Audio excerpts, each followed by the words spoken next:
ba'du. Bapak Ibu sekalian, minggu yang lalu kita mengadakan live talk show penyuluh agama dan hari ini menjadi hari Jumat kedua. Insya Allah nanti di Jumat ketiga dan keempat akan ada acara-acara lanjutan terkait dengan kegiatan CPNS ini. Dan kemarin dipandu oleh Mbak Cutra ya, hari ini Mbak Cutra juga hadir. Nah sebelum kita ngobrol-ngobrol santai, ngobras, kita simak dulu penyampaian dari Pak Ustadz Faiz Fayad, Kepala Seksi Evaluasi Penyuluh Agama Islam Kementerian Agama Republik Indonesia. Kepada yang kami hormati, Al-Mukarram Ustadz Muhammad Faiz Fayad, kami persilahkan.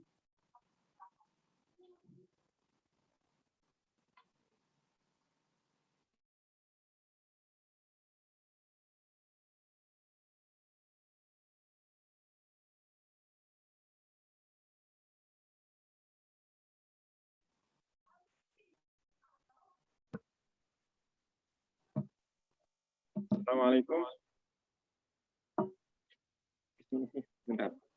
Assalamualaikum warahmatullahi wabarakatuh. Waalaikumsalam warahmatullahi wabarakatuh.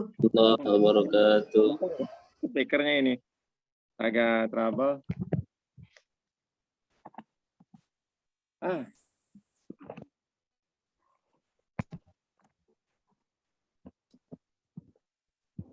Ya, dilanjut Pak Faiz, sudah jelas tadi suaranya. Dek, pakai yang itu aja, Dek, kalau Dek. Suaranya jelas kok, Ustadz. Suaranya jelas, sebentar. Bentar. Sandinya apa nih? Dek? Sandinya apa?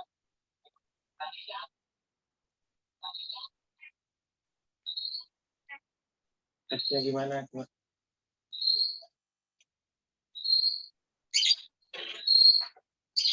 Udah.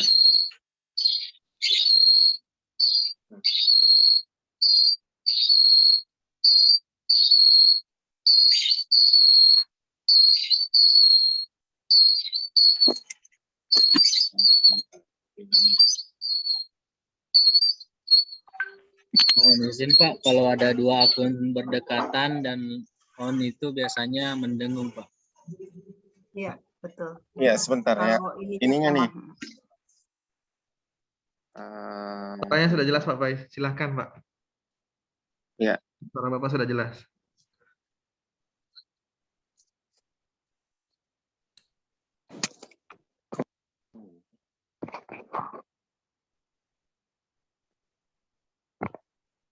Halo, jelas nggak? Sangat jelas. Silakan Pak. Oh, Parla, Jidan. Itu ke situ itu nyambung.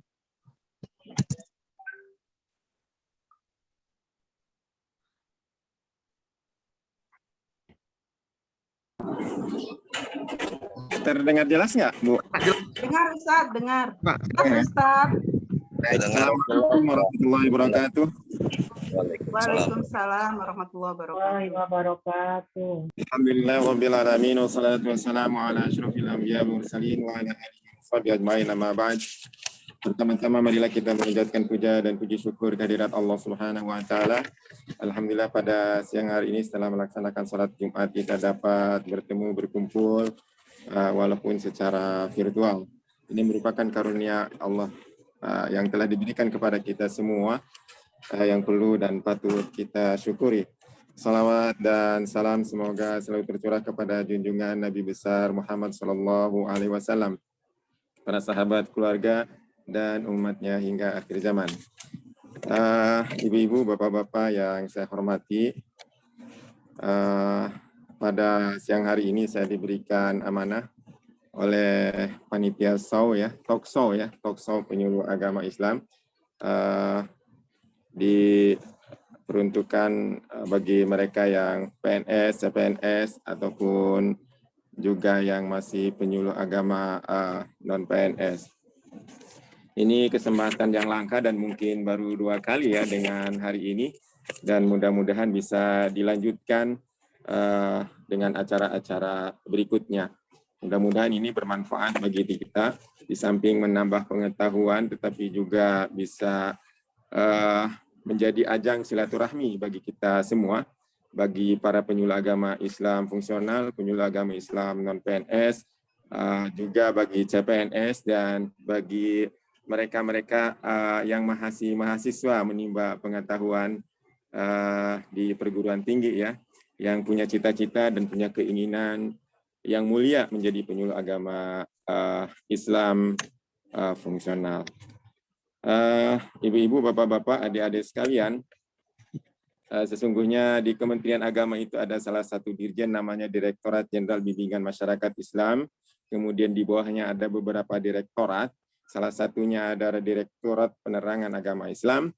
Dan di bawah Direktorat Penerangan Agama Islam ada beberapa subdit. Salah satunya adalah subdit penyuluh agama Islam. Nah, kaitannya dengan talkshow pada hari ini mungkin sangat erat kaitannya dengan subdit penyuluh agama Islam. Karena panitia mengundang pejabat-pejabat yang ada di lingkungan subdit penyuluh agama Islam. Ya, sudah diperkenankan tadi bahwa saya adalah M. Faiz Fayad sebagai kasih evaluasi kinerja penyuluh agama Islam. Tetapi saya pada kesempatan kali ini tidak akan berbicara tentang saya sebagai pejabat yang melakukan evaluasi kinerja penyuluh agama Islam, tetapi saya akan berbicara tentang mungkin sekedar motivasi ya bagi para penyuluh agama Islam yang masih non PNS dan bukan juga mungkin bagi para CPNS yang telah lulus kemarin ya, khususnya untuk porsi penyuluh agama Islam. Pertama saya ucapkan kepada mereka yang telah lulus menjadi CPNS, calon pegawai negeri sipil, atau yang diorientasikan nanti menjadi penyuluh agama Islam. Jadi jabatan fungsional penyuluh agama Islam ini satu jabatan yang sangat mulia ya, yang sangat terhormat di masyarakat. Jadi penyuluh agama Islam mungkin kalau di masyarakat ya bisa disapa dengan ustadz atau kiai gitu kan. Tetapi penyuluh agama Islam memiliki kekhususan dan keistimewaan tersendiri dibandingkan dengan para asatidz dan para kiai. Mereka di samping melaksanakan tugasnya sebagai penyuluh, tetapi juga mereka harus melaksanakan tugas-tugas administratif gitu kan, yang dilakukan oleh mereka sebagai laporan yang tak terpisahkan dari tugas mereka sebagai penyuluh agama.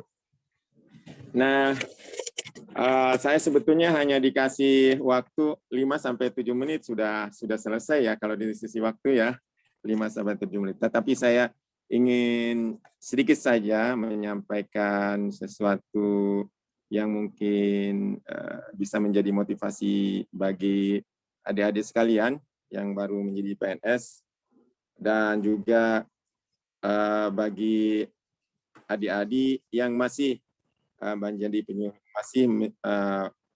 penyuluh agama Islam non PNS.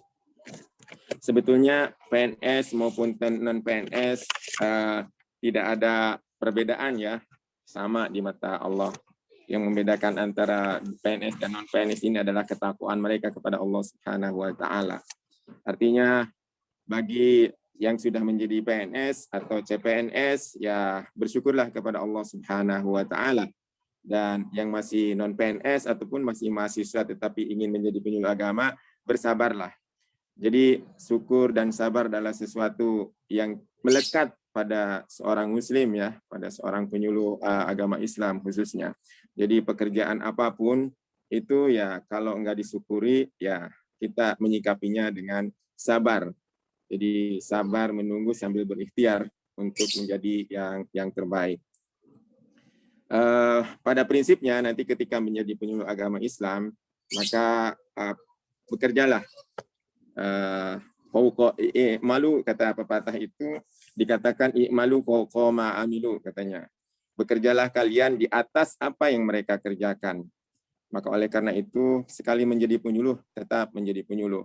Nah, bekerjalah penyuluh dengan profesional, dengan dengan ikhlas, dengan senang hati sehingga tidak ada menjadi beban bagi kita dalam melaksanakan tugas kita sehari-hari nanti.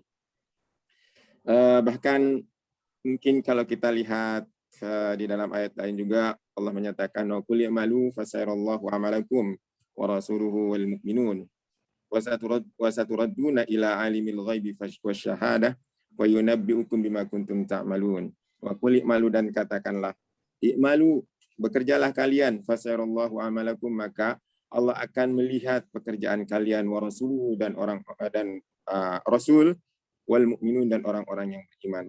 Jadi kita bekerja bukan untuk siapa dan karena apa, tetapi bekerja adalah karena Allah semata-mata.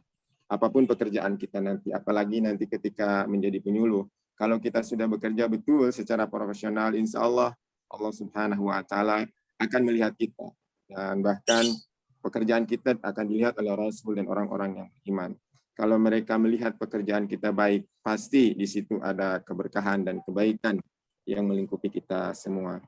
Nah, kembali lagi kepada kawan-kawan kita yang belum menjadi CPNS atau belum menjadi PNS atau belum menjadi ASN, maka kalau itu memang sebuah cita-cita yang diinginkan oleh adik-adik sekalian, maka raihlah cita-cita itu dengan kesungguhan. Tentunya dengan belajar sungguh-sungguh, dengan mempersiapkan segala sesuatunya untuk mencapai kesuksesan tersebut. Nah, di hadapan kita kelihatannya ini ada beberapa narasumber. Ada Bu Elvi ya, sebagai pakar penyuluh agama Islam. Nanti Bu Elvi ini akan menjelaskan secara teknis mungkin ya, apa yang seharusnya dikerjakan oleh penyuluh agama Islam, terutama penyuluh agama fungsional ketika adik-adik nanti menjadi penyuluh agama. Nanti bisa ditanyakan apa saja terhadap Bu Elvi, dan juga mungkin nanti ada penyuluh agama non-PNS. Nah, tetapi terkait dengan penyuluh agama non-PNS ini kita memang punya aturan ya, terutama aturan yang baru yang dikeluarkan Permenpan tentang manajemen P3K, pegawai pemerintah dengan perjanjian kerja. Di ASN itu ada dua, ada PNS, ada P3K, ASN. Nah, P3K ini pegawai pemerintah dengan perjanjian kerja. Kemungkinan besar kalau kita merujuk kepada Permenpan RB tentang manajemen P3K, itu mungkin penyuluh agama Islam dan PNS akan diorientasikan menjadi P3K. Mungkin kan itu sudah ada batas ambang waktu, mungkin sekitar berakhir 3 tahun, kurang lebih 3 tahun lagi. Nah, kita tunggu saja nanti peraturan Menteri Agamanya terkait dengan P3K ini sebagai turunan dari Permenpan RB. Nah, tentunya persaingan akan lebih ketat lagi dibandingkan dengan ketika kita dulu menjadi penyuluh agama non-PNS. Bisa saja jumlahnya berkurang, gitu kan, tetapi honornya dinaikkan. Tapi kita tunggu nanti ya proses selanjutnya bagaimana. Tapi tetap saja penyuluh agama Islam non-PNS bekerja semaksimal mungkin ya. Apalagi sekarang penyuluh agama Islam dan PNS dan penyuluh agama Islam fungsional sudah didiklat ya, dididik dan dilatih bagaimana cara melakukan bimbingan dan penyuluhan melalui teknologi informasi dan komunikasi. Saya kira nanti mungkin di sini juga salah satunya Bu Evi, kemudian ada juga Bu Sutra ya, yang sudah menjadi trainer, yang akan mentrainer ibu-ibu dan bapak-bapak sekalian supaya menjadi penyuluh yang paham teknologi informasi dan bisa menyebarkan bimbingan dan penyuluhan secara bukan hanya secara lokal tetapi juga secara global. Artinya tidak lagi penyuluh berceramah tetapi juga bisa menyampaikan pesan-pesan baik pesan itu panjang maupun pendek nanti ya. Sementara ini kita sering melakukan bimbingan dan penyuluhan secara langsung kepada masyarakat, tetapi mungkin nanti melakukan bimbingan penyuluhan secara teknologi informasi atau melalui media sosial dan lain sebagainya. Mungkin ini saja yang dapat saya sampaikan. Sekali lagi saya sampaikan ucapan terima kasih dan ucapan semoga kegiatan ini dapat berlangsung beberapa episode sehingga menjadi sarana komunikasi, sarana silaturahmi di antara kita.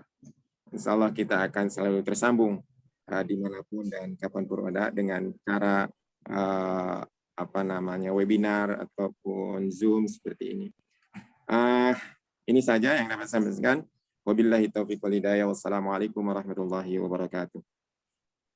Waalaikumsalam warahmatullahi wabarakatuh. Jazakumullah khairan katsiran, Pak Ustadz Faiz Fayad, orang yang selalu sabar menemani kami para penyuluh agama. Dan beliau ini juga selalu aktif dalam setiap momen-momen penyelenggaraan penyuluh agama Islam teladan tingkat nasional. Baik, untuk menyingkat waktu dan kita juga masih banyak obrolan kita nanti ke depan, maka saya mau cek dulu nih Mbak Dewi dengan Bu Fatma, sudah ada Mbak Fatma? Sudah hadir, Bu. Oh iya, baik Mbak Fatma. Ini Mbak Fatma ya yang dari Bone. Mbak Dewi dari Bengkulu. Ya, kemarin kita sudah sempat ngobrol-ngobrol sedikit ya melalui telepon dan WA. Baik, penyuluh ini sekarang itu lagi jadi primadonanya Kementerian Agama, lebih-lebih masa COVID ini. Dan karena dia primadona, dia juga menjadi semakin dikenal oleh masyarakat bahwa ada jabatan fungsional yang bernama penyuluh agama. Entah itu agama Islam, Kristen, Hindu, ataupun Buddha. Nah, ini Mbak Dewi dan Mbak Fatma nih. Ini Mbak Fatma dulu kali ya. Nanti gantian deh ya. Habis Mbak Fatma nyampaikan, Mbak Dewi aja langsung nanti nyambung. Saya pikir banyak sekali di luar sana itu mereka-mereka yang berharap, yang berjuang untuk ingin mendapatkan NIP, nomor induk pegawai. Karena kan kalau sebagaimana kita tahu dan disampaikan oleh Ustadz Faiz tadi bahwa yang disebut ASN itu ada dua macam. Ada yang PNS, ada yang disebut dengan P3K. Bagi mereka-mereka yang usianya belum 35 tahun, masih ada peluang untuk menjadi PNS. Tetapi bagi beliau-beliau yang sudah di atas 35 tahun, maka peluangnya itu di P3K, dan kalau nanti ke depan itu ada formasi P3K. Nah, sekarang Ibu, ini nih, kami ingin tahu nih, Mbak Fatma dan Mbak Dewi. Dulu infonya dari mana sih? Ada tahu pendaftaran CPNS, lalu kemudian ada formasi ini, lalu gimana sih kemarin pengalaman Mbak Fatma dengan Mbak Dewi ini waktu akhirnya ngeling ke sana? Gimana Mbak Fatma? Ya, terima kasih Bu Elvi.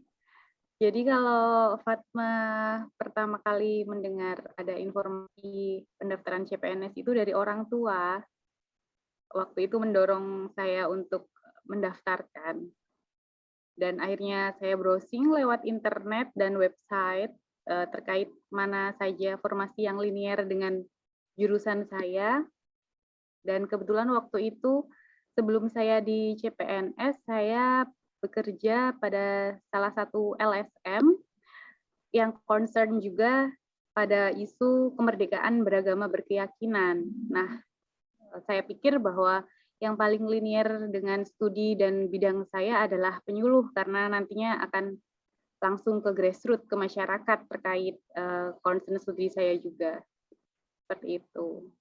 Jadi kalau saya dulu itu lokasi domisili berada di Jakarta, lalu KTP saya Jawa Timur, dan saya memilih formasinya itu Sulawesi Selatan. Oh, Masya Allah, ya. 3 provinsi waktu itu. Jadi itu ini ya, awalnya rekomendasi orang tua, bukan dari memang sengaja dari awal browsing-browsing mencari informasi terkait CPNS formasi ini ya. Oke ya, berarti jalan rezekinya di sana. Kalau Mbak Dewi gimana Mbak Dewi? Mbak Dewi tersambung? Tersambung, alhamdulillah. Oh ya, Makasih, oke Mbak Delvi. Dewi. Iya.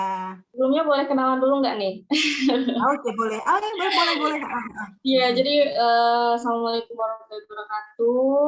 Perkenalkan, Waalaikumsalam saya Dewi warahmatullahi Sartika. wabarakatuh. Saya Dewi Sartika, asli dari Bengkulu, salah satu CPNS Kementerian Agama, formasi penyuluh agama Islam. Sekarang unit kerjanya di Kawah Kecamatan Muara Kemumu, Kabupaten Kepahyang, Provinsi Bengkulu. Lulusnya tahun berapa Mbak Dewi? 2019, Ibu. Sekarang Oh masih iya. proses laksar. Oke, siap. Oke, jadi untuk terkait informasi CPNS itu, Bu, karena memang kan di situs di kampus itu masih ada grup alumni gitu ya, Bu ya. Jadi terkait dengan CPNS, kemudian hal-hal penting itu biasanya dari pihak kampus itu juga nge-share, Bu, gitu. Nah, selain itu juga aku memang tertarik gitu, Bu ya, untuk bisa jadi salah satu CPNS. Itu juga aku sering follow akun CPNS Indonesia, CPNS Kementerian gitu, Bu, di Instagram gitu. Jadi ketika proses pendaftaran itu terbuka, saya juga follow nih BKN Official gitu. Jadi ketika formasi CPNS itu dibuka, itu saya langsung update-nya di situ, gitu, Bu. Oh iya, berarti Mbak Dewi ini memang udah niat banget untuk membidik formasi ini ya? Memang udah niat banget, Bu. Karena dikasih tahu orang tua sih gitu ya, Bu ya. Baik. Ya, berarti ini pelajaran juga nih buat kawan-kawan di sana yang memang berharap untuk seperti mengikuti jejaknya Mbak Dewi dengan Mbak Fatma, mungkin juga dari sekarang bisa persiapan juga nih untuk mencari informasi-informasi tersebut. Jadi kalau Mbak Dewi tahun 2019, Mbak Fatma sama ya? Tahun 2019 juga ya? Iya, sama 2019. Iya, CPNS angkatan corona. Oh iya, baik. Jadi ternyata dua-duanya ini secara tanpa Ibu tanya pun udah ketahuan nih kenapa nih memilih penyuluh agama Islam ini. Tadi Mbak Dewi Fatma udah nyampaikan, Mbak Dewi udah nyampaikan, sudah sangat tepat dengan apa yang menjadi studi mereka. Nah, kalau ibu itu beda lagi dia. Kalau ibu memilih penyuluh agama, itu awalnya memang tidak sengaja, tapi setelah dijalani, setelah bertahun-tahun, sekarang sudah hampir 18 tahun kali ya jadi penyuluh agama. Itu terasa banget bagi ibu penyuluh agama itu andai kata didendangkan dengan sebuah lagu, itu lagu ini sangat mewakili. Di sini senang, di sana senang, di mana-mana hatiku senang. Jadi penyuluh agama itu di mana-mana hati kita tuh senang. Bisa ketemu lapisan birokrat, bisa ketemu dari LSM, dari organisasi keagamaan, bahkan anak-anak, orang tua, bahkan gepeng pun kita tuh punya lahan ke sana.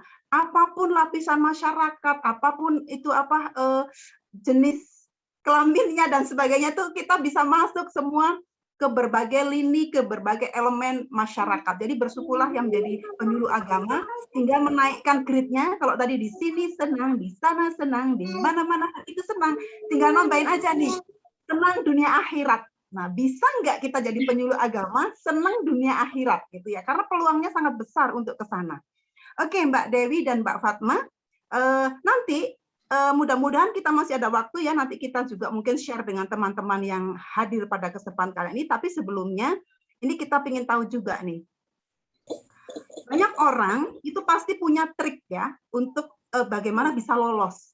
Dan semua orang juga sudah mempersiapkan trik-triknya, tetapi kadang-kadang triknya itu jitu dan kadang-kadang tidak jitu. Nah, Mbak Fatma ini di luar yang bernama takdir, ya, di luar yang bernama doa, kira-kira usaha lahiriah apa yang dilakukan oleh Mbak Fatma maupun Mbak Dewi? Coba Ibu ingin dengar dari Mbak Dewi dulu, nanti baru Mbak Fatma.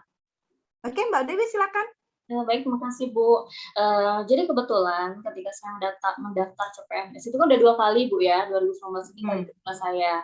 2018 itu saya daftar penyuluh agama juga, cuman formasinya cuma 1 Bu pada saat itu. Nah 2019 ini ada 5 untuk Provinsi Bengkulu Bu ya. Nah kebetulan saya juga kerja di swasta yang lumayan ya menyita waktu, kerjanya itu dari pagi sampai larut malam, jadi tidak memiliki banyak waktu untuk belajar gitu Bu. Jadi mau tidak mau waktu belajar saya itu cuma bisa digunakan di malam hari gitu Bu. Jadi setelah proses kerja dan keadaan capek ya, sempat tidak sempat saya harus buka itu SKD. Nah karena kalau saya membawa print out itu sangat sulit, terus juga untuk melakukan pembelajaran via laptop juga saya rasa sangat sulit gitu. Hal yang paling penting, yang paling mudah saya lakukan itu pembelajaran melalui link-link, kemudian ada juga melalui YouTube gitu Bu. Terus untuk beberapa dokumen-dokumen atau PDF terkait dengan proses pembelajaran itu aku simpan tuh di handphone. Jadi kapanpun saat aku ada waktu luang sambil makan, pas istirahat, sambil ketika pulang kerja, nah aku belajarnya gitu sih Bu. Jadi tidak memandang waktu, ketika ada waktu luang pokoknya langsung gitu.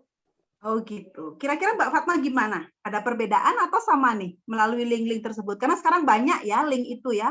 Bahkan latihan soal-soal juga Ibu lihat, enak sekali nih para penyuluh-penyuluh sekarang atau pejuang-pejuang yang ingin mendapatkan NIP, itu ternyata kalau Ibu rasa jauh lebih mudah dibandingkan dulu. Karena dulu itu sangat meraba-raba.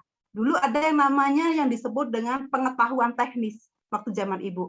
Dan itu ketika diujikan benar-benar kita yang tidak tahu menahu sama sekali tentang materi itu. Karena kita nggak dapat clue.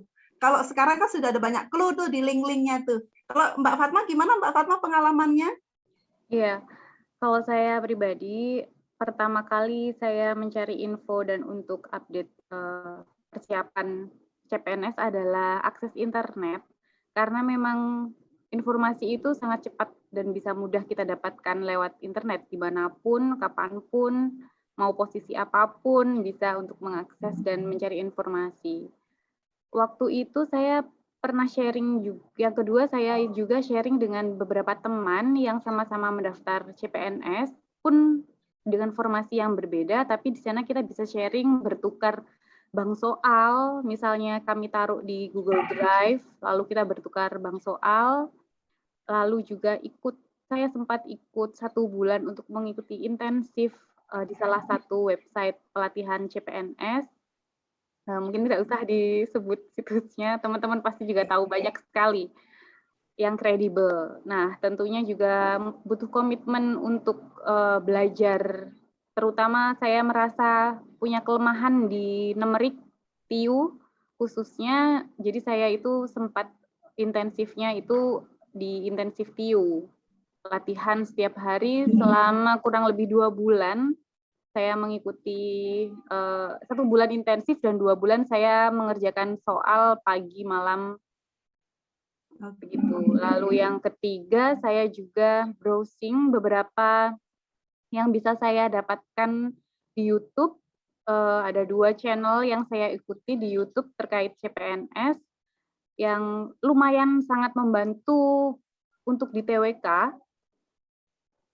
Lalu yang lainnya adalah saya berusaha untuk semaksimal mungkin belajarnya terutama ya TIU yang menjadi kendala saya waktu itu. Karena memang ternyata setelah di akhir tes pun hasil kumulatifnya itu ternyata memang yang paling rendah RIU, tapi minimal lulus passing grade saat itu. Alhamdulillah ya. Baik, jadi kita dapat pelajaran juga dari Mbak Fatma. Jadi di situ sudah ada saling sharing ya, tukar menukar. Kamu linknya apa? Kalau saya linknya ini ya. Akhirnya saling tukar menukar sehingga menambah perbendaharaan pembelajaran tersebut. Nah, ini kemarin ini ada peluang nggak seorang calon pendaftar untuk mendaftar lebih dari 1 formasi? Tidak. Tidak. Jadi harus 1 formasi ya? Ya, 1 orang, 1 formasi, 1 lembaga, karena memang 1 NIK itu hanya terbatas untuk 1 formasi saja. Oh iya, jadi seperti itu ya. Kalau dulu kan pernah tuh ada ambil formasi 2 karena kebetulan waktu tesnya juga berbeda-beda ya, sehingga ada peluang untuk ini daftar lebih dari 1. Dulu tuh dulu banget ya, bukan dulu yang baru-barusan, karena Ibu ini angkatan tua banget juga di sini. Jadi kalau menurut Mbak Fatma dan Mbak Dewi ini ya, ini kan ada tahap-tahapan nih. Kalau Ibu lihat di sini kayaknya ada 3 tahap ya. Jadi ada tahap pemberkasan, ada tahap seleksi tulis itu ya dengan CAT, yang terus kemudian bidang, yang satu lagi kan bidang tuh yang paling akhir. Nah, itu ini dari tahapan 3 ini mana yang kira-kira paling membutuhkan, artinya begini, effortnya paling tinggi. Jadi energi yang dibutuhkan juga paling besar, persiapannya, eksekusinya. Ini menurut ini yang sudah berpengalaman, Mbak Fatma dan Mbak Dewi, ini kira-kira apa nih? Biar yang lain bisa dengar nih. Apa nih? Siapa? Mbak Dewi, boleh? Mbak Dewi dulu boleh? Oke, jadi kalau dari poin penilaian keseluruhan ya Bu, untuk SKD itu 60% gitu diambilnya. Kalau untuk SKB itu 60%. Nah, kalau untuk SKD, kalau saya Dewi, saya merasa pribadi bahwa siapapun dimanapun bisa mengakses pembelajaran SKD itu dengan mudah ya Bu, karena sekarang tadi semuanya sudah dalam genggaman kan, bisa lewat dari YouTube, link. Nah, cuman kalau untuk SKB ini ada beberapa orang yang memang untuk mengikuti proses SKB ini kita semuanya mulai dari nol ya Bu, karena kita tidak tahu. Cuman nol orang-orang itu berbeda Bu, seperti saya background pendidikannya itu dari SD, SMP, SMK itu semuanya umum Bu, cuman waktu perkuliahan saja gabung di Yayan Bengkulu gitu ya.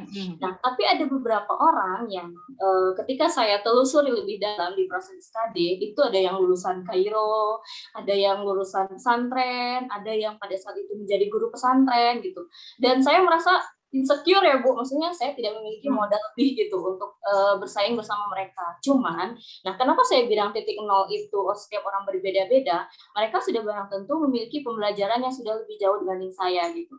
Jadi pada tahap ini, mau tidak mau, saya harus memiliki tenaga ekstra gitu untuk mengejar ketertinggalan gitu. Jadi kalau saya pribadi dari SKD dan SKB yang cukup menyita banyak tenaga, terus harus kontribusi yang lebih banyak itu di SKB Bu. Selain memang poin penilaiannya juga memang jauh lebih besar. Gitu. SKB justru ya? SKB Bu. Kalau saya pribadi. Mbak Fatma gimana sama dengan Mbak Dewi? Ya. Effort yang terbesarnya di SKB. Ya, SKB. Karena kalau kita lihat runtutannya adalah SKD itu CAT, memakai sistem CAT. Waktu itu saya hanya flight dari Jakarta ke Makassar untuk mengikuti CAT-nya karena saya memilih lokasi Sulawesi Selatan pada saat itu, Kanwil Sulawesi Selatan. Dan domisili saya Jakarta, jadi saya perlu fly ke sana. Lalu kalau SKB itu sudah masuk COVID, tinggi-tingginya COVID, waktu itu saya bisa mengikuti SKB di Jakarta sesuai dengan domisili, dan saat itu SKB itu terdiri dari beberapa tahap. Yang pertama itu ada psikotes ada wawancara selanjutnya adalah praktik kerja. Nah, 3 item ini yang perlu lebih matang lagi persiapannya karena bobotnya adalah 60%.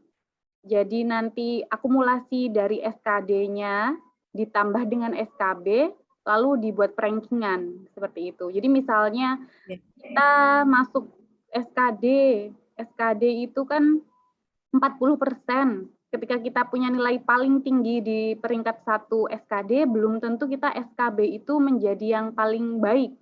Karena bisa jadi paling bawah karena rankingannya bobot penilaiannya itu adalah 60%.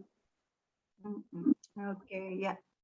Oke, Mbak Fatma, jadi tahapan yang dirasa effort tinggi itu kesimpulannya kalau gitu di SKB-nya justru ya? Ya, kalau SKD, SKB.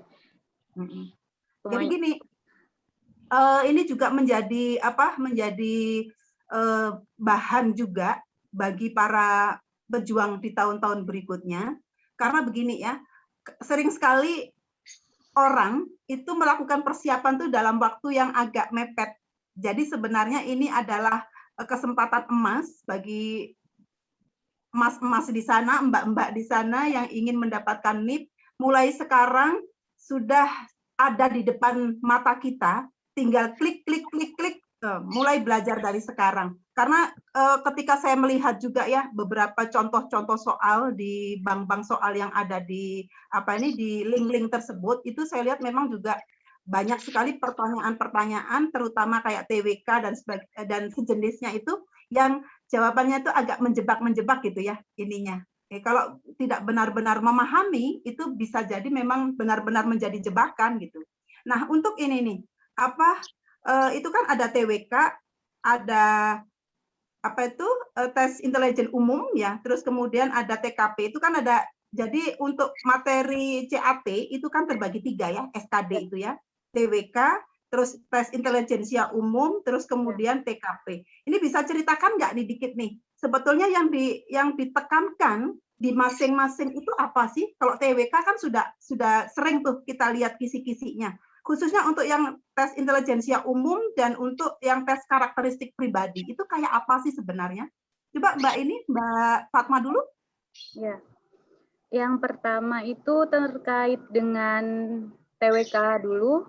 TWK itu ada tentang nasionalisme, integritas, kejujuran, komitmen, bela negara, lalu ada tentang juga eksistensi, itu ya? Ya, eksistensi negara, nilai-nilai Pancasila, Undang-Undang Dasar 45, NKRI, Bhinneka Tunggal Ika, lalu bahasa Indonesia juga ada di situ dalam TWK. Cuman kabarnya, tapi belum tahu persis apakah di tahun 2021 ini bahasa Indonesia itu dihapus dari TWK, daftar materi TWK. Apakah memang dihapus atau pindah ke TIU atau TKP? Mungkin nanti harus mencari info lebih lanjutnya.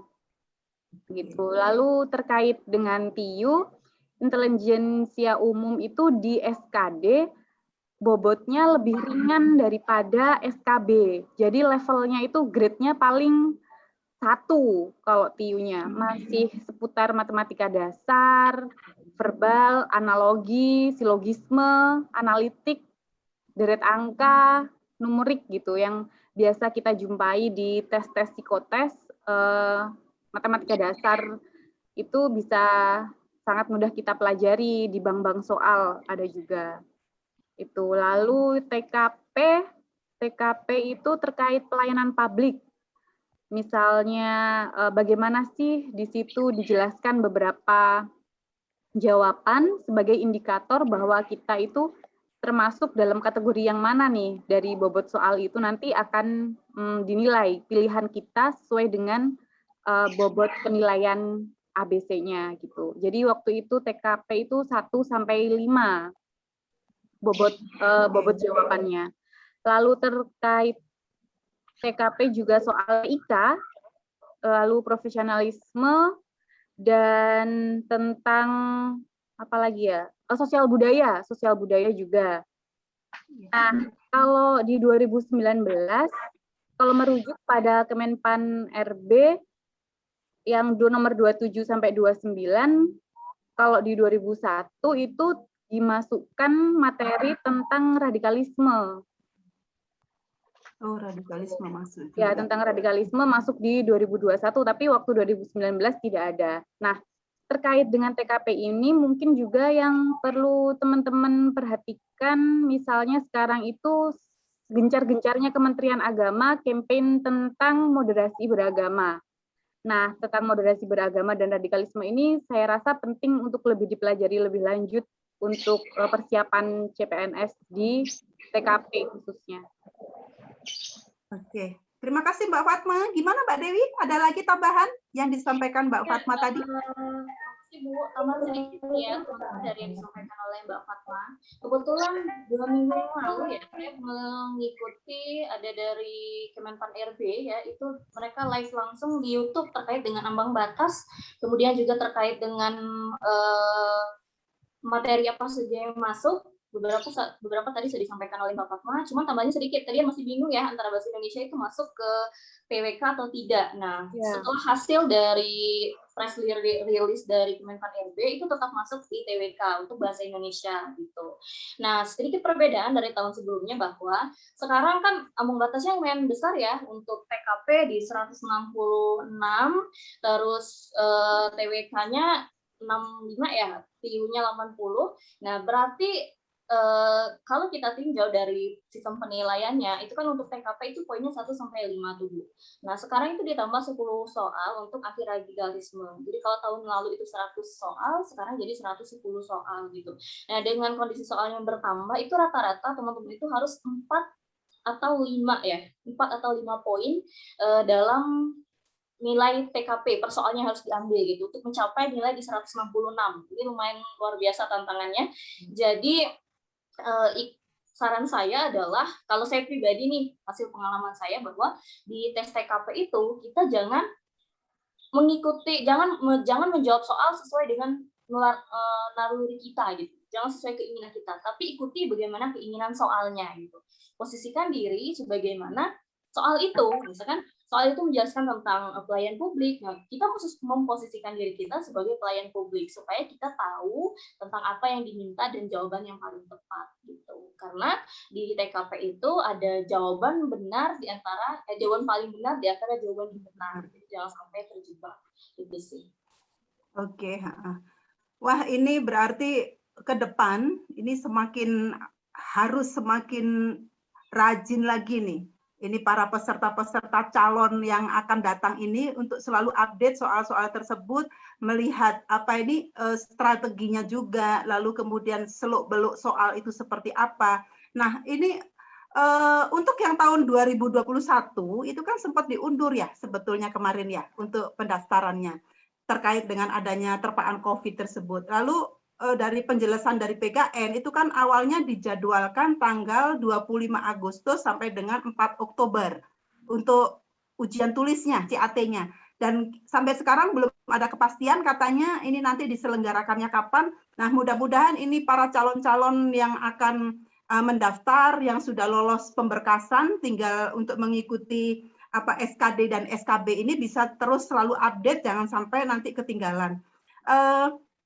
Memang kalau kita lihat di browsing ya, kita rajin-rajin melihat di internet informasi tersebut, ini kisi-kisinya kan sudah ada sebetulnya. Jadi ada keputusan Menteri Pemberdayaan Aparatur Negara dan Reformasi Birokrasi itu kalau nggak salah nomor 1023 tahun 2021 itu sudah menyebutkan di situ kisi-kisinya apa itu SKD seperti apa, lalu kemudian kalau yang SKB itu kan sangat spesifik ya, tergantung kepada di mana kita lulusnya. Kalau mungkin di Kementerian Luar Negeri di situ ada TOEFL kali ya. Kalau di Kementerian Agama untuk penyuluh agama mungkin tidak ada. Nah, tapi nanti seperti apa nanti itu harus pinter-pinternya tuh, pinter-pinter memprediksi. Makanya jangan segan-segan, jangan bermalas-malas untuk selalu update apa sih yang paling update di Kementerian Agama, apa sih isu yang paling menonjol di Kementerian Agama. Untuk sementara ini memang moderasi beragama masih menjadi primadona. Tapi saya pikir juga mungkin tentang bagaimana tentang hoax, kemudian juga literasi digital dan sebagainya itu mungkin bisa jadi menjadi bagian dari SKB tersebut. Karena memang penyuluh itu ya bidangnya ya di situ. Harus berhati-hati terkait dengan isu, terkait dengan komunikasi, bagaimana seperti apa penyampaian kepada masyarakat. Itu saya pikir isu yang tidak pernah basi untuk dunia kepenyuluhan agama. Nah, tadi disampaikan oleh Mbak Fatma, ya nanti bahasa Indonesia, nanti kira-kira masih masuk TWK apa tidak. Nah, kalau dari informasi dari keputusan Menteri Pemberdayaan Aparatur Negara itu masih. Jadi bahasa Indonesia masih menjadi bagian dari TWK, ya tes wawasan kebangsaan. Jadi masih ada nasionalisme, ya kemampuan mewujudkan kepentingan nasional melalui cita-cita dan tujuan yang sama dengan tetap mempertahankan identitas nasional itu masih meliputi integritas, bela negara, 4 pilar itu masih ada ya. Jadi Pancasila, NKRI, Undang-Undang Dasar 45 tahun 1945 itu masih akan mendominasi, termasuk juga diantaranya adalah bahasa Indonesia. Nah, sementara untuk tes intelijensia umum, itu nanti tahun 2021 ini masih sama seperti tahun yang kemarin. Jadi di situ masih ada analogi, ada silogisme, ada analitis, ada numerik, dan ada figural. Nah, ini analogis itu kan seperti kias itu ya, kalau dalam bahasa agama kita ya. Terus ada silogisme, ada analitis, ada numerik. Numerik itu hitung-hitungan lah. Memang yang banyak menjadi effort besar bagi para pejuang yang ikut tes-tes tersebut. Nah, Mbak Fatma bisa nggak ataupun Mbak Dewi menjelaskan sedikit tentang bagian dari TIU itu salah satunya adalah figural. Yang dimaksud figural itu seperti apa sih? tes yang terkait dengan materi figural. Mbak Fatma boleh, Mbak Dewi juga boleh. Mbak Fatma dulu deh, ya. Oke. Seperti apa sih kira-kira? Figural, kalau saya tidak salah ingat itu di TIU ada tentang gambar. Misalnya nih, misalnya ada sebuah gambar yang di situ harus meneruskan apa sih gambar yang relevan dengan gambar sebelumnya dengan selanjutnya itu apa gitu. Misalnya ada balok, ada jejer genjang. Nah, itu kita kayak sinkronkan gambar antara sesudah dan sebelumnya. Itu yang figural. Oke. Dan itu sih kalau yang kemarin 2019 yang banyak tuh latihan-latihan figuralnya seperti itu. Mirip-mirip psikoteks yang figural juga. Ya. Benar. Nah, figural yang di SKD ini memang relatif mudah untuk dijawab karena kita penalarannya sangat sederhana. Gitu. Untuk imajinasinya juga gambar selanjutnya apa nih? Itu relatif hanya hitungan detik. Sudah bisa diperkirakan sudah bisa diperkirakan. Cuma nanti ketika dia masuk ke psikotes SKB, ini akan menjadi gambar yang lebih kompleks lagi. Gitu. Jadi sangat perlu untuk latihan ketika kita di TIU, bagi yang lemah di numerik atau di figuralnya. Kalau saya terutama waktu itu merasa lemah di TIU, saya banyakin sekali latihan-latihan soal TIU numerik terutama. Oke, baik, ini Mbak Dewi ini. Ibu pingin Mbak Dewi sharing pengalaman di antara tes TIU itu kan ada beberapa elemen yang ada di sana ya. Ada analogi, ada silogisme, ada analitis, numerik, dan figural. Kira-kira di antara 5 itu, mana yang paling harus diperhatikan?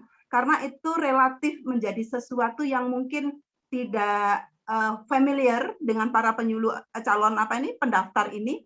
Kira-kira apa Mbak Dewi yang bisa disampaikan masukan-masukannya? Kalau dari aku sih yang paling sulit gitu ya Bu ya, itu untuk bagian di numerik. Karena memang saya pribadi tidak menyukai hitung-hitungan, tapi jangan khawatir nih untuk di SKD ini, kalau dari 2019 ya, sejujurnya dari 2019 dan 2018 yang lebih sulit kalau menurut saya pribadi itu soal SKD-nya itu di 2018.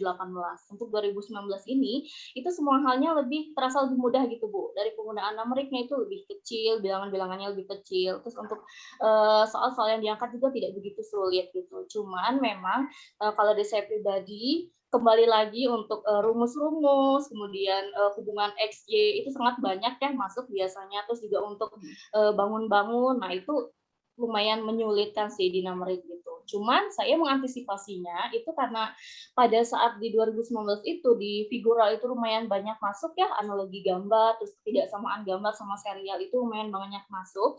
Saya pribadi itu dapat 9 soal untuk di figural, sangat ingat sekali pada saat itu, dan menyumbang lumayan lah untuk skor itu TIU saya gitu Bu.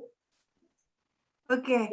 Wah, ini para peserta ini ada 100 partisipan. Ini termasuk orang-orang yang beruntung ya, yang terutama yang calon pendaftar mungkin di tahun ini ataupun tahun depan ini mendapatkan informasi yang sangat luar biasa. Ini sesuatu yang sangat langka di masa-masa sebelumnya. Dan forum ini ya meskipun kelihatannya kayak awalnya spontan-spontan, tapi ini penting sekali sebenarnya karena ini untuk menjembatani, memberikan informasi yang tepat bagi para calon pendaftar untuk menjadi PNS atau CPNS. Mungkin sekedar melengkapi saja, tadi kan sudah disampaikan nih sama Mbak Fatma maupun Mbak Dewi terkait clue-clue daripada soal-soal bagaimana TWK, bagaimana tes karakteristik pribadi.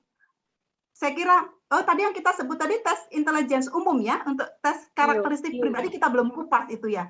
Jadi ini, Ibu ingin juga mendengarkan secara singkat bagaimana sih ini tes karakteristik pribadi ini, karena kalau Ibu lihat sekilas, ini kayaknya kok lebih kepada bagaimana sih nanti tentang pelayanan publik, terus kemudian tentang jejaring kerja itu seperti apa, terus hubungan sosial budaya nanti juga seperti apa, lalu yang terpenting itu adaptasi terhadap kemajemukan. Ya, karena penyuluh agama itu dihadapkan dengan persoalan-persoalan bagaimana menghadapi kemajemukan atau multikultural yang ada di negara kita yang sangat luar biasa.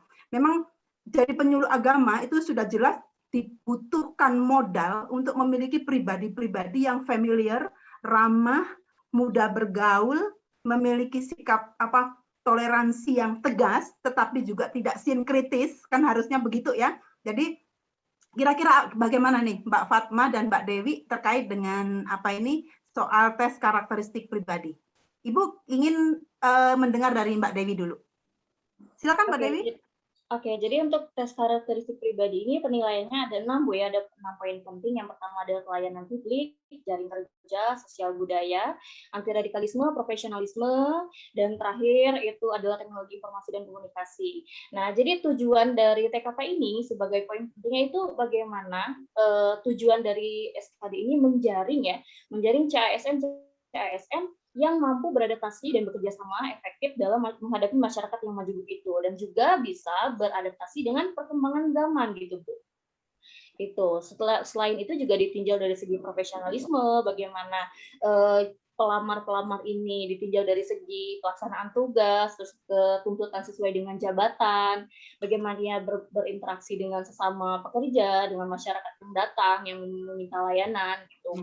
Terus juga bagaimana sikap dia keramah tamahan terhadap pelayanan publik, terhadap pelayanan yang diharapkan oleh masyarakat yang minta kepada si ini calon-calon CASN ini gitu sih, Bu. Dan yang terakhir yang terbaru itu anti radikalisme, ya karena memang sekarang radikalisme itu menjadi hal yang sangat urgent ya pada saat ini, selain juga dengan moderasi beragama, supaya nanti kita bisa tetap aman gitu, bisa tetap bersahabat dengan orang-orang yang memiliki banyak perbedaan dengan kita gitu sih, Bu.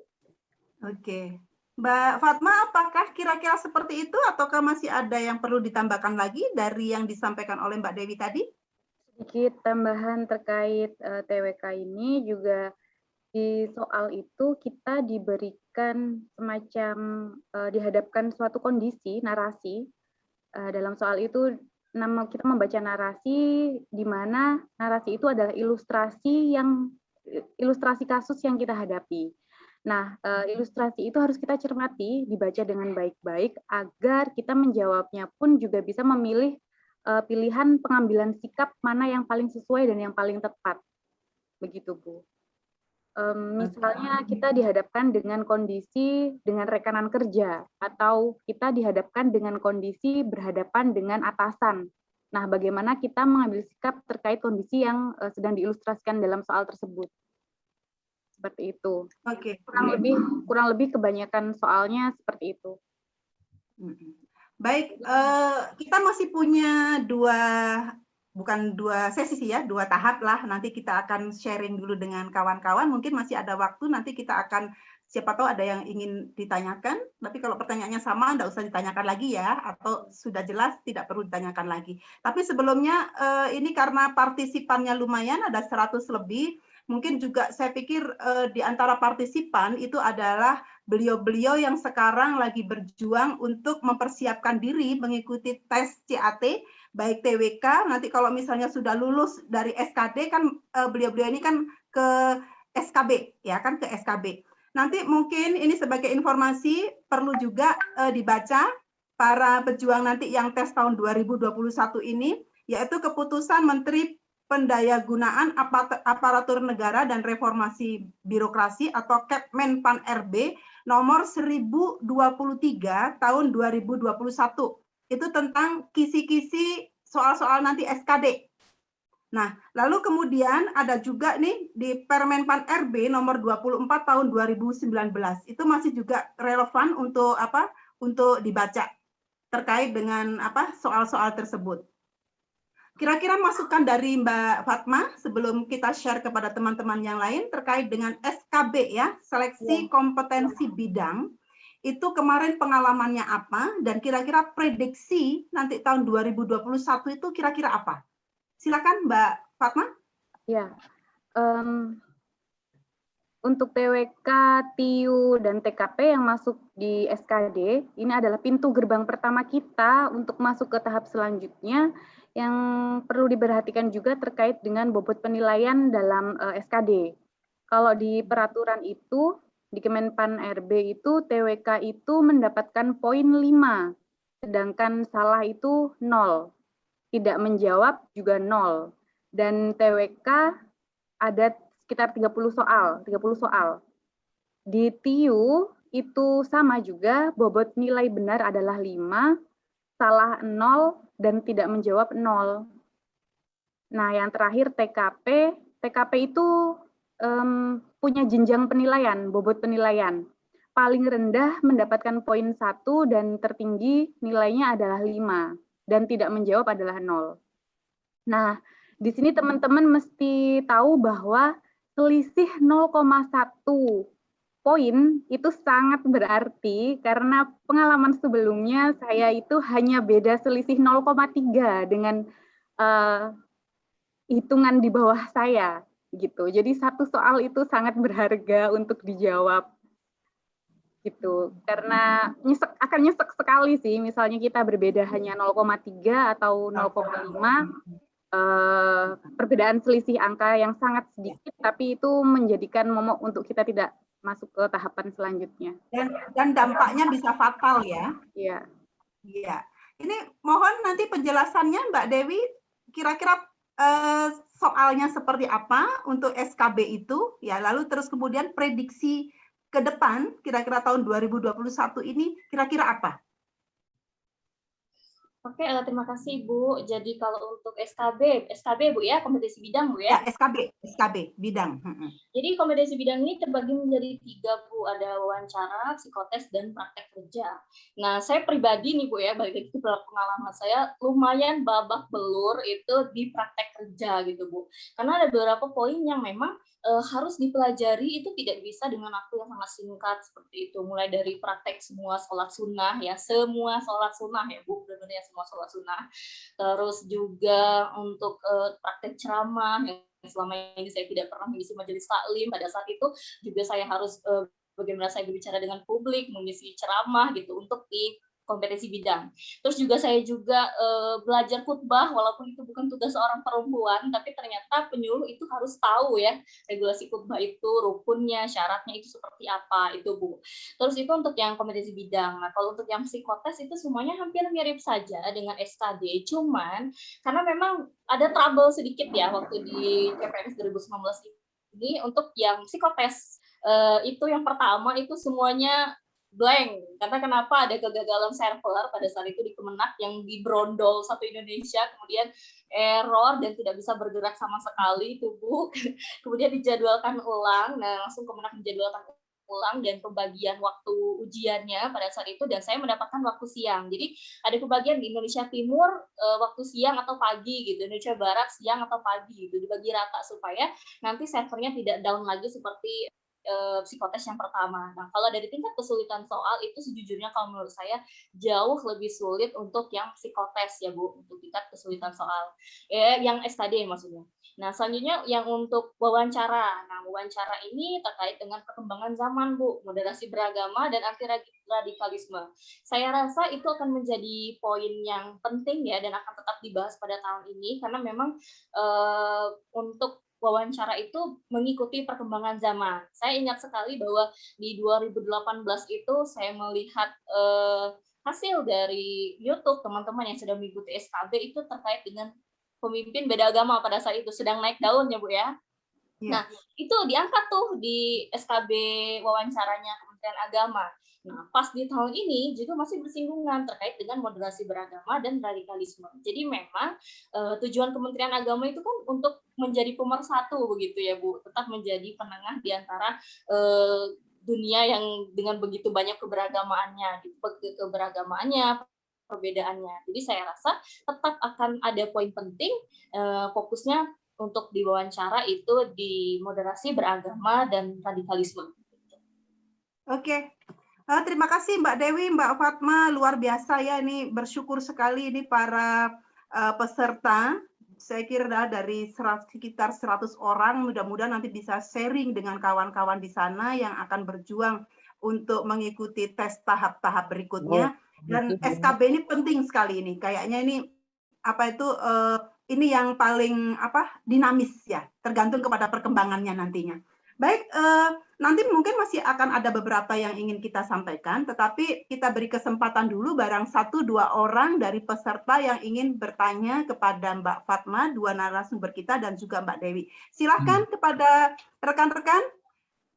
Ya, saya mau Ada tanya, Bu. yang dari siap mana? Dari Jambi. Oke, baik, dari Jambi. Silakan Pak disebutkan namanya dan sekarang statusnya masih non PNS ataukah baru fresh graduate atau bagaimana? Silakan dari Jambi. Oke, baik Bu. Bismillahirrahmanirrahim. Assalamualaikum warahmatullahi wabarakatuh. Waalaikumsalam warahmatullahi wabarakatuh. Jadi, perkenalkan, saya Saidina dari Jambi, Bu. Status non PNS. Ingin bertanya, Bu, mengenai tentang trik lulus CPNS penyuluh agama 2021 ini, Bu. Kan kita dari tadi mendengar dari pemaparan-pemaparan, pengalaman-pengalaman dari setiap rekan yang telah menjadi PNS penyuluh agama Islam. Jadi kami pengen dalam diskusi kita hari ini bagaimana trik-trik menyelesaikan soal, Bu. Kemudian dari soal-soal yang telah di-share itu bisa ada 5 soal ataupun 2 soal itu bagaimana dalam waktu yang singkat, dalam waktu yang 1 menit atau gimana bisa menyelesaikan 1 soal begitu, Bu. Oke, itu aja, Bu, cukup. Oke, ini ditanyakan trik-triknya ya, bagaimana supaya lulus, bagaimana trik-triknya supaya menyelesaikan soal itu menjadi lebih mudah gitu ya. Nih, kalau Ya, betul. sebelum Mbak Fatma dengan Mbak Dewi menjawab nih, Ibu boleh jawab nih. Kalau saya Pak, ya ini yang dari Jambi ini, trik supaya lulus itu jadi yang terbaik. Insya Allah pasti lulus. Kalau jawaban kita terbaik, tertinggi, pasti lulus. Tapi masalahnya kan bagaimana menjadi yang terbaik dan yang tertinggi itu. Ya, saya pikir kalau soal-soal semuanya gampang. Yang susah kan jawabannya. Nah, kita tanya nih sama Mbak Fatma dengan Mbak Dewi. Ya, Mbak Dewi dulu deh yang jawab. Ya, nanti mungkin yang lain akan dijawab Mbak Fatma. Silakan Mbak Dewi. Oke, pengalaman lagi nih Bu. Jadi kalau saya pribadi ya, bukan tipikal orang yang screening soal dulu, bukan seperti itu Bu. Jadi ketika saya buka itu ujian CAT itu, jadi memang saya baca soalnya 1 persatu, kemudian saya lihat kalau ini soal tidak saya tahu penyelesaiannya, saya langsung next gitu Bu. Karena memang di kolom CAT itu di sebelah kiri atau sebelah kanan itu ya ada beberapa nomor soal dan ada tanda jika soal tersebut sudah dijawab atau belum terjawab gitu Bu. Nah kalau saya mengalami kesulitan dalam soal tersebut saya skip, jadi saya tidak mau membuang waktu saya dengan menyelesaikan soal yang saya tidak tahu penyelesaiannya gitu. Karena kan kita tidak tahu nih dari soal yang pertama itu, soal selanjutnya itu ada berapa kemungkinan soal yang bisa kita jawab gitu. Kalau kita terpaku dengan soal yang penyelesaiannya susah dan kita tidak tahu, kita melewatkan kesempatan-kesempatan di depan untuk soal-soal yang lebih mudah gitu Bu. Jadi untuk soal yang sulit itu saya skip dulu, kemudian nanti baru sampai akhir kan ada tuh kolom-kolom soal yang belum terjawab. Nanti bisa diklik di situ Bu untuk di kolom CAT itu. Jadi nanti setelah semuanya terjawab kita ulas kembali gitu. Kalau saya sih seperti itu. Iya. Kalau Mbak Fatma boleh sharing bagaimana triknya? Ya, triknya itu harus ada persiapan jauh-jauh hari memang. Karena saya berpikirnya begini, saya akan bertarung nih dengan ribuan pelamar. Nah, di antara ribuan pelamar ini, pasti mereka banyak yang punya latihan soal, intensif. Jadi saya itu mesti 3 atau 4 kali ekstra kerja keras untuk latihan gitu. Karena mau nggak mau kita bersaing dengan seluruh Indonesia. Akhirnya saya di awal itu punya target, Bu. Jadi punya target membuat timeline apa yang harus saya kerjakan hari ini, besok, dan seterusnya. Latihan-latihan soal terutama. Dan ketika saya berhadapan langsung dengan ujiannya, SKD maupun SKB, saya luangkan waktu 1 hari istirahat sebelum tes, benar-benar fokus untuk mental, dan harus jaga kesehatan juga, lalu tidak panik dan fokus saja. Jangan sampai kita gegabah untuk jawab soal. Dan triknya saya sama dengan Mbak Dewi.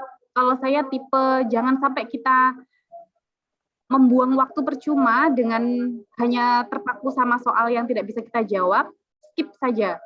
Skip dengan soal yang sulit, lalu kita lanjut dengan soal yang bisa kita kerjakan dan yakin kita jawab, itu yang saya kerjakan dulu. Dan Oke. jangan SAS, sistem kebut semalam itu tidak akan berlaku kalau misalnya kita punya target CPNS itu sangat tidak efektif.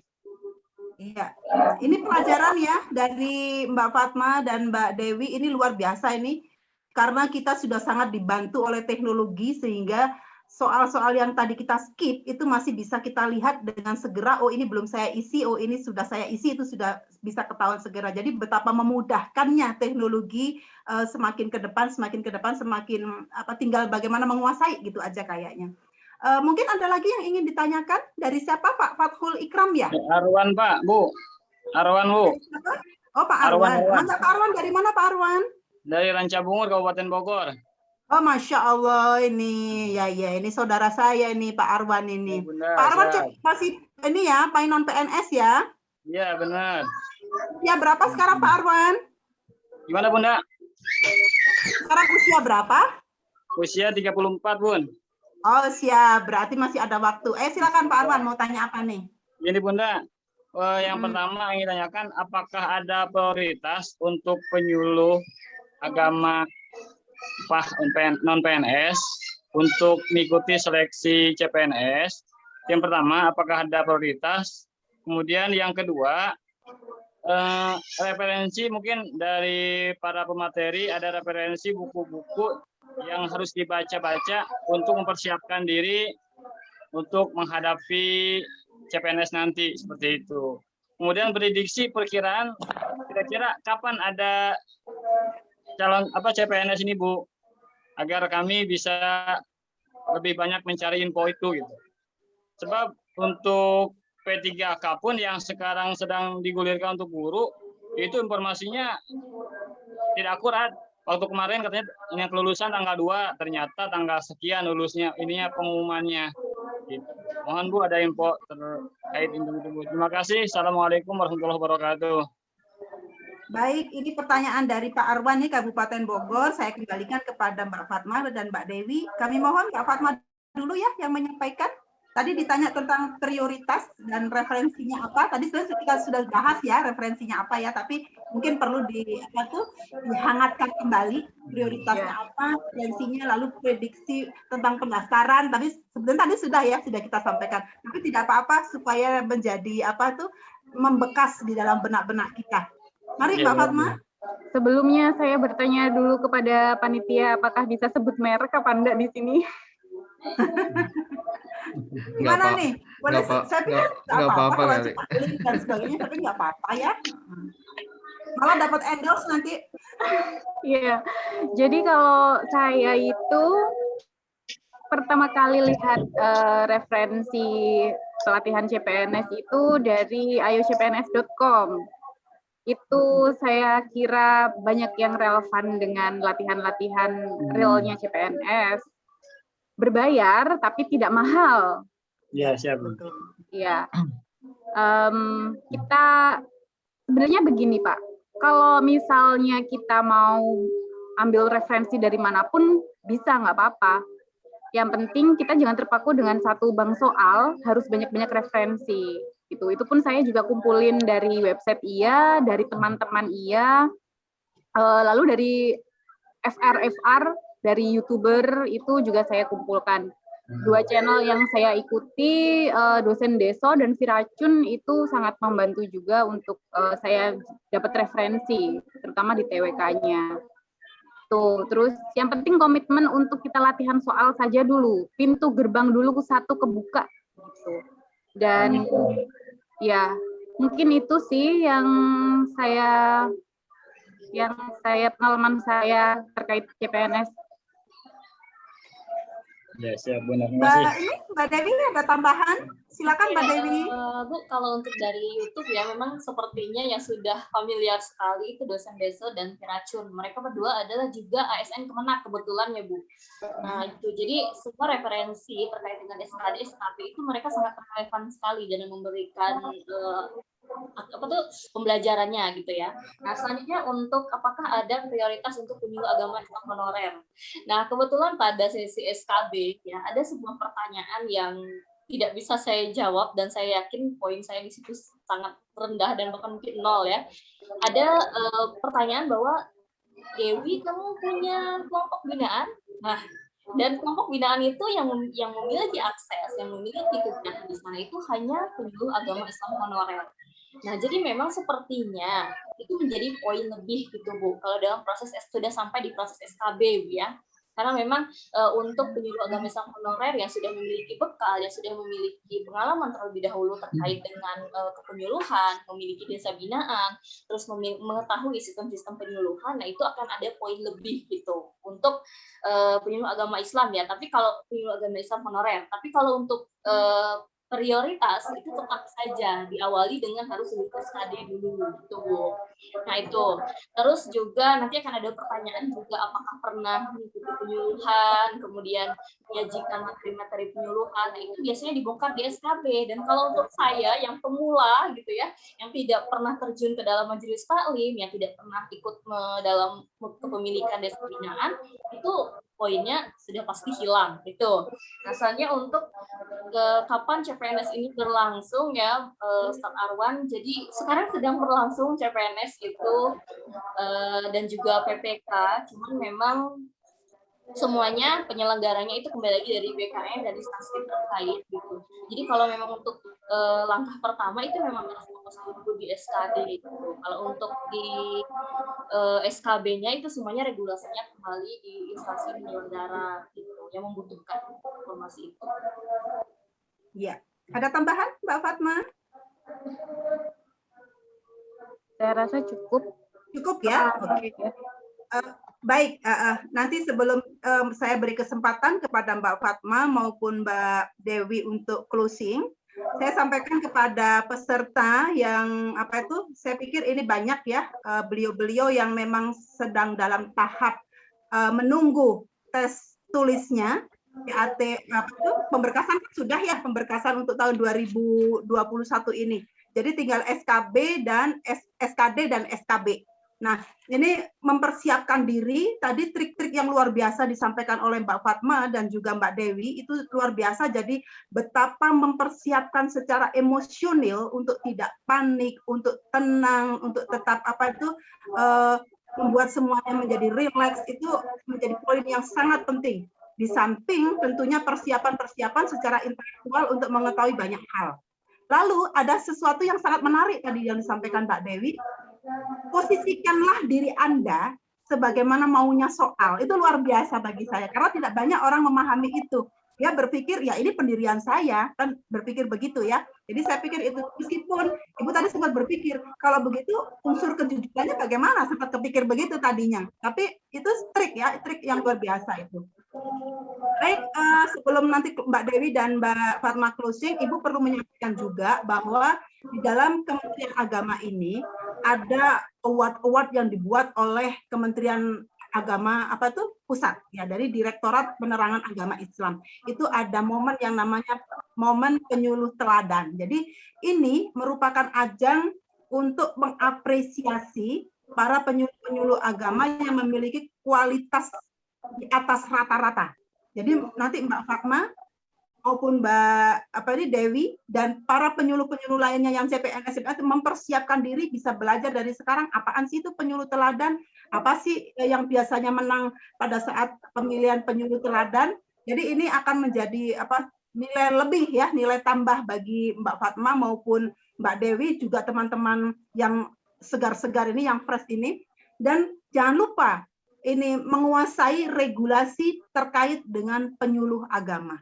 Jadi Mbak Fatma dan Mbak Dewi dan teman-teman lain yang sekarang mungkin sedang ikut dalam live ini, itu kita punya regulasi Permenpan RB nomor 9 tahun 2021, masih fresh. Kebetulan penyusun-penyusunnya pada hadir hari ini. Di sini ada Bang Naif Adnan, ada Pak Kiai Adnan Mustafa, Ibu sendiri, ada Ibu Citra, ada Ibu Rima, ada Ibu Siti Habibah. Itu juga ini dipelajari ini regulasi ini supaya tahu saya harus ngapain, apa yang harus saya rencanakan, lalu kemana saya harus membuat link-link jaringan-jaringan dengan dengan pekerjaan saya, supaya ini kita punya ibarat air itu ada hangat, menjadi lebih hangat. Kalau sesuatu hangat itu kan molekulnya menjadi semakin aktif bergerak. Tapi kalau tidak ada kehangatan, molekulnya menjadi pasif kalau adem-adem saja. Jadi penyuluh yang bagus adalah penyuluh yang bergerak. Makanya ada hashtag ya, penyuluh agama Islam bergerak, penyuluh agama bergerak, supaya kita tidak menjadi orang yang statis. Jadi itu Mbak Fatma dan juga Mbak Dewi, terima kasih banyak untuk kehadiran hari ini. Sebelum closing, Ibu sampaikan juga, ayo kita sama-sama maju menjadi bagian dari aparatur negara yang bisa berkontribusi secara konstruktif terhadap pembangunan negara Indonesia ini. Apapun pandangan orang tentang Indonesia, maka kita harus menjadi bagian yang bersifat konstruktif.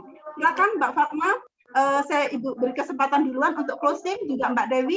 Setelah itu langsung aja nanti ya, setelah Mbak Fatma saya langsung disambung. Silakan. Ya. Saya ucapkan selamat sebelumnya kepada teman-teman yang sudah lolos pemberkasan, terus komitmen untuk tetap latihan soal, dan jangan capek untuk terus juga hunting soal-soal, karena SKD itu adalah gerbang pertama kita untuk ke tahapan selanjutnya, dan jangan lupa juga untuk terus jaga kesehatannya agar bisa kita mengikuti setiap tahapan CPNS-an. Itu saja. Oke, saya Desa ucapkan nih kepada teman-teman yang sudah lulus seleksi awal ya administrasi itu selamat berjuang. Tinggal menunggu nanti jadwal SKD-nya ya. Terus juga untuk teman-teman yang masih berjuang menunggu hasil Saga, juga tetap semangat. Dan untuk SKD tolong dipersiapkan dengan sangat matang, pembelajarannya diperbanyak, terus usahanya diperbanyak, doanya juga diperbanyak. Begitu juga karena memang untuk di SKD ini adalah langkah awal ya untuk menyisahkan ribuan orang pendaftar gitu untuk menjadi 3 kali promosi yang diinginkan yang bisa melaju ke babak selanjutnya yaitu SKB. Jadi perbanyak doa, perbanyak latihan,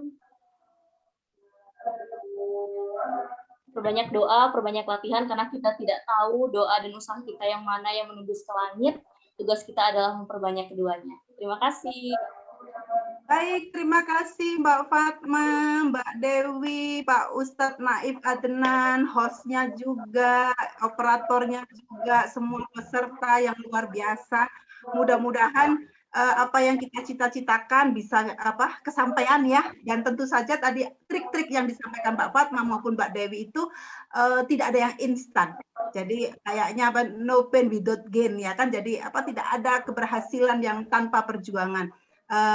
Kecuali tiba-tiba dapat mukjizat. Tapi kayaknya susah deh, ya kan? Jadi harus usaha dulu nih. Dan yang terbaik memang yang paling mulia itu memang usahanya. Allah itu kan melihat pada usaha kita. Mudah-mudahan kita ada takdir untuk sama-sama menjadi bagian kecil dari pengelola bangsa ini, menjadi bagian kecil yang bisa berkontribusi tentang hal kebaikan untuk negara kita ini. Dan sekali lagi, bagi Ibu tidak ada kata lain kecuali jadi yang terbaik kalau memang ingin lulus. Dan untuk menjadi yang terbaik, perjuangannya sudah disampaikan oleh Mbak Fatma maupun Mbak Dewi tadi. Dari Ibu sekian ya, kita tutup dengan doa kafaratul majelis. Astaghfirullahaladzim, astaghfirullahaladzim, astaghfirullahaladzim, subhanakallahumma wa bihamdika, asyhadu an la ilaha illa anta, astaghfiruka wa atubu ilaik. Saya selaku pembawa TikTok hari ini, pembawa wawancara ataupun apa namanya, mohon maaf bila ada tutur kata yang tidak berkenan, dan waktu kita sudah out 22 menit, mohon maaf Bang Naif yang sudah menyediakan waktu sampai jam 2 tadi sebenarnya ya, tapi memang karena suasananya terbawa sangat mengalir, alami, alhamdulillah. Dari saya cukup sekian, terima kasih. Wassalamualaikum warahmatullahi wabarakatuh. Waalaikumsalam warahmatullahi wabarakatuh. Terima kasih kepada Mbak Elvi. Terima kasih kepada Mbak Fatma, Mbak Dewi. Terima kasih kepada seluruh peserta. Insya Allah minggu depan kita ketemu lagi.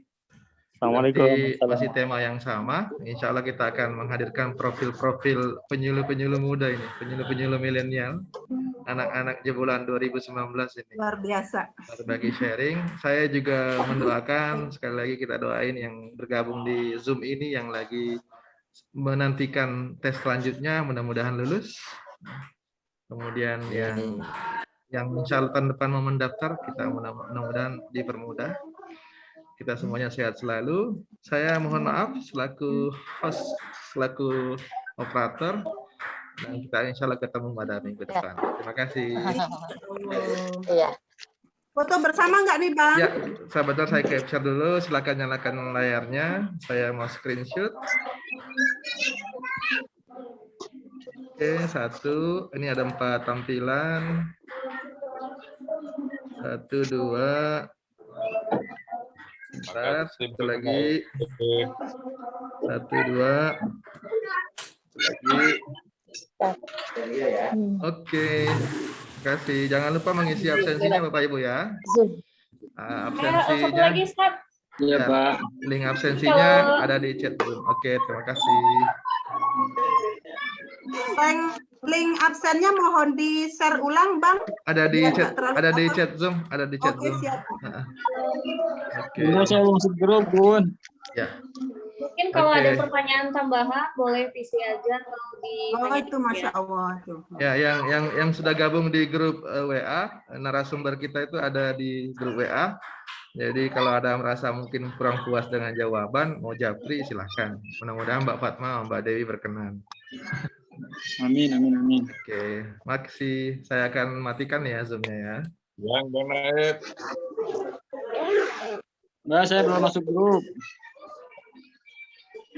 Silakan klik anunya Pak, klik flyernya itu ada linknya kalau mau masuk grup ya. Makasih Mas Sofi yang sudah menemani. Oke, kita ketemu lagi minggu depan ya.